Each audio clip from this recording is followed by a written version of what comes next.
পেঁয়াজ, রসুন, আদা, টমেটো, কাজু বাদাম এগুলো আমি কড়াইতে ভেজে নিয়েছি, পেস্ট করে নেব। পনিরগুলো ভাজা হয়ে গেছে। তেলে জিরা, শুকনো লঙ্কা সম্বার দিব।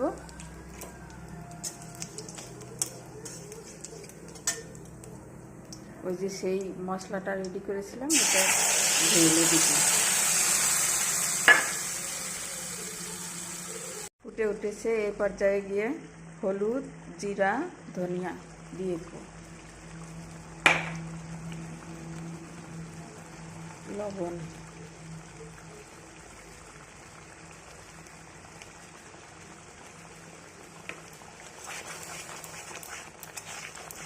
কষানো হয়ে যাক, তারপরে ফিরে আসবো। ছেড়ে দিয়েছে, কষানো হয়ে গেছে। এবার পনিরগুলো দিয়ে দিব,